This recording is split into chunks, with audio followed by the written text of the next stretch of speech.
Shalom, selamat petang, selamat bertemu kembali Bapak, Ibu, Saudara, warga jemaat GKJ Salatiga Utara yang dikasihi Tuhan. Bertemu kembali dengan sapaan majelis yang hari ini Jumat 11 Desember 2020 sebagai dasar sapaan dengan jemaat didasari dengan firman Tuhan yang diambil dalam Matius 11 ayatnya yang ke-11 sampai 15, yang sebagai nat akan kami ambil Mazmur 126 yang boleh kami beri judul Waktu Tuhan untuk Bertindak. Tetapi sebelumnya mari bersama-sama kita mohon penyertaan Tuhan di dalam renungan firman-Nya sehingga boleh menjadi rema di setiap kita dan kita dimampukan menjadi pelaku-pelaku firman-Nya. Mari kita berdoa. Tuhan yang Maha Pengasih, yang selalu memelihara atas kehidupan setiap kami warga-Mu, Jemaat GKJ Salatiga Utara, sampai saat ini kami boleh merasakan kasih setia Tuhan yang selalu mencukupkan baik kebutuhan harian kami dan kesehatan serta kesejahteraan kami sampai saat ini kami boleh dipertemukan dalam sapaan majelis. Tuhan, di dalam kami merenungkan firman-Mu, kami mohon pertolongan Tuhan ada di tengah kami, memberikan telinga sebagai telinga murid yang bisa mencerna apa yang menjadi kehendak Tuhan dan mampu melakukan apa yang menjadi firman Tuhan. Dari awal sampai nanti akhir dalam kami melakukan perenungan di sore ini, kami serahkan sepenuhnya Tuhan yang beracara. Di dalam nama Tuhan kami Yesus, kami berdoa. Amin. Bapak, Ibu, Saudara yang dikasihi Tuhan Yesus, firman yang saat ini akan kita renungkan bersama dalam Injil Matius 11 yang perikopnya Tuhan Yesus dan Yohanes. Bacaan Alkitab akan kami bacakan mulai yang ayat 11 sampai 15, demikian bunyi firman-Nya. Aku berkata kepadamu, sesungguhnya di antara mereka yang dilahirkan oleh perempuan tidak pernah tampil seorang yang lebih besar daripada Yohanes Pembaptis. Namun yang terkecil di dalam kerajaan surga lebih besar daripadanya. Sejak tampilnya Yohanes Pembaptis hingga sekarang, kerajaan surga diserongkan dan orang yang menyerongnya mencoba menguasainya.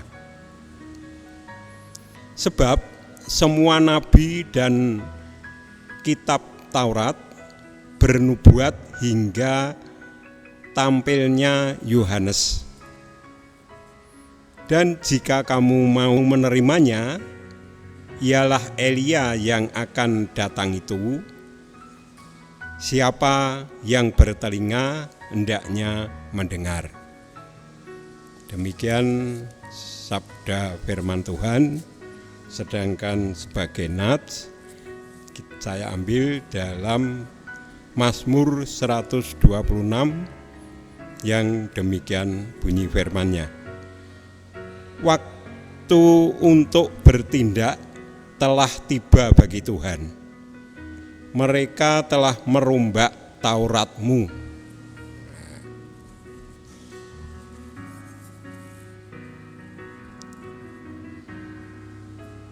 Demikian bunyi sapaan dalam Injil Matius dan Mazmur yang garis besar dalam kronologis firman tersebut itu sebagai berikut. Yohanes Pembaptis dipenjara dalam sel atau dalam kurungan yang sempit. Hanya ada satu ventilasi kecil, itu pun letaknya di atas. Bila ingin melihat keluar, harus dengan memanjat tembok. Sel tersebut terletak di Puri Makairus di Timur Tengah. Yohanes Pembaptis yang kehidupannya terbiasa hidup di alam bebas, di padang gurun, kemudian dimasukkan sel seperti itu, membuat hatinya bergetar, jengkel, gemes, dan sebagainya. Sangat merindukan datangnya pertolongan Tuhan atau waktu Tuhan untuk bertindak. Maka ketika mendengar tentang karya-karya Tuhan Yesus, menyuruh muridnya untuk bertanya kepada Tuhan Yesus. Karena para nabi bernubuat akan datang Sang Pembebas yang diperkirakan adalah Nabi Elia yang turun kembali ke bumi. Adapun pokok pertanyaan yang akan diajukan kepada Tuhan Yesus demikian. Engkaukah yang akan datang itu? Atau haruskah kami menantikan orang lain?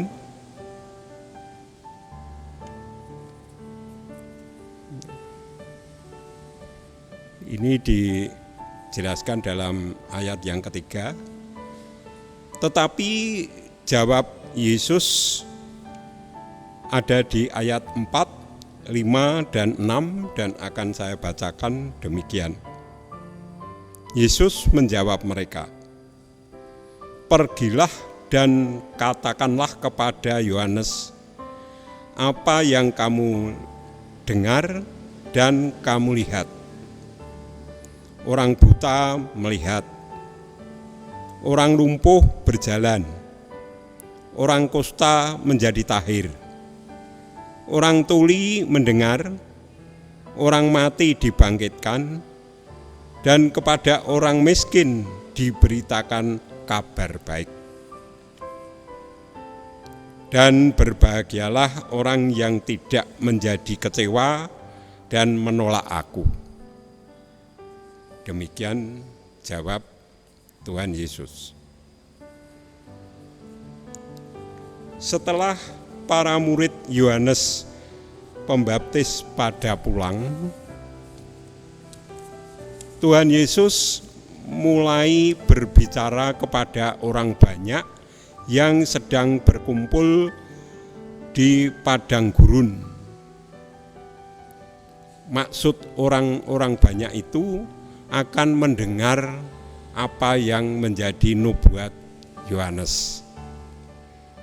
Tetapi yang disaksikan waktu itu di padang gurun tidak terjadi apa-apa, hanya fenomena alam, yaitu riuhnya buluh atau bambu yang tertiup angin di tepi Sungai Yordan.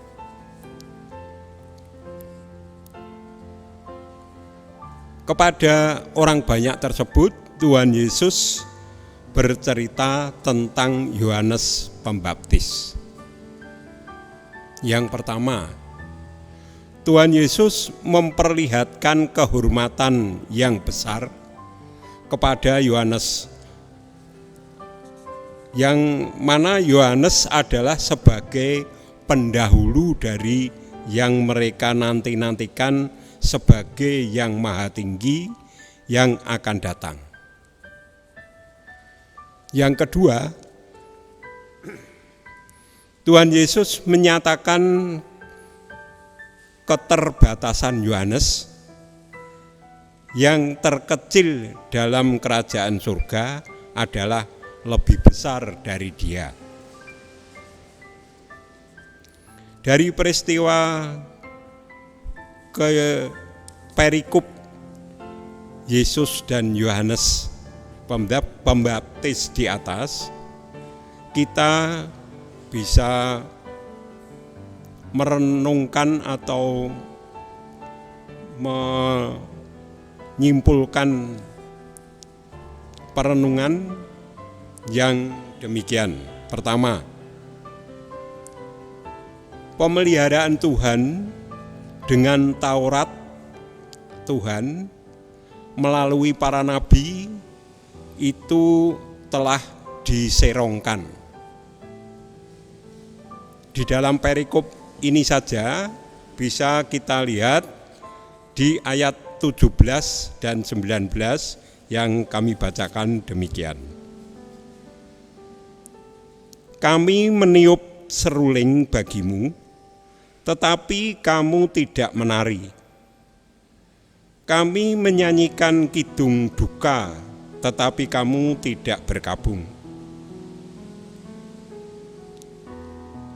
Karena Yohanes datang, ia tidak makan dan tidak minum, dan mereka berkata, ia kerasukan setan. Kemudian anak manusia, yaitu Tuhan Yesus, datang, ia makan dan minum, dan mereka berkata, lihatlah, ia seorang pelahap dan peminum, sahabat orang pemungut cukai dan orang-orang berdosa. Tetapi hikmat Allah dibenarkan oleh perbuatannya. Ini contoh para ulama, para ahli Taurat pada menyerongkan firman-firman Tuhan sebagai pemelihara umatnya.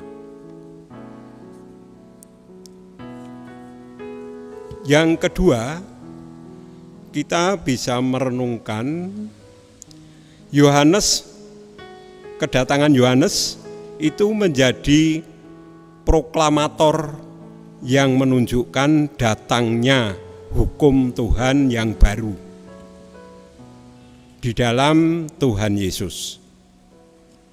Dan umatnya perlu bertobat untuk menerima tata kehidupan baru itu yang ditandai dengan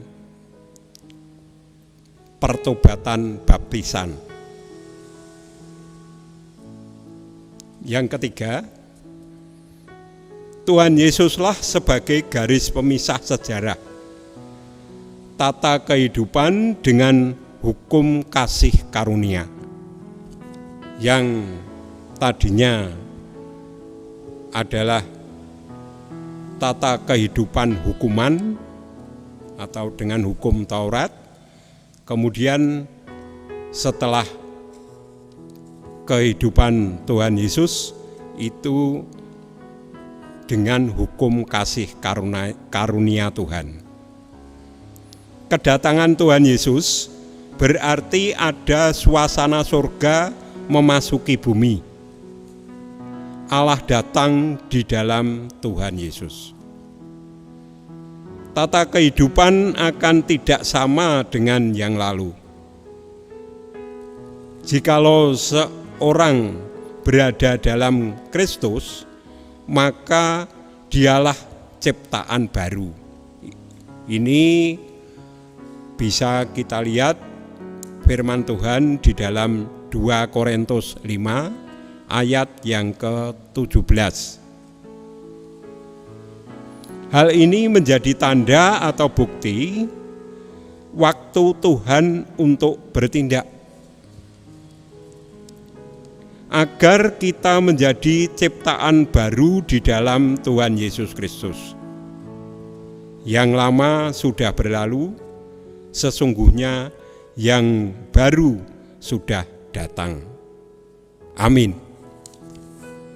Sekian firman Tuhan yang bisa kami sampaikan, dan mari kita tutup dalam doa.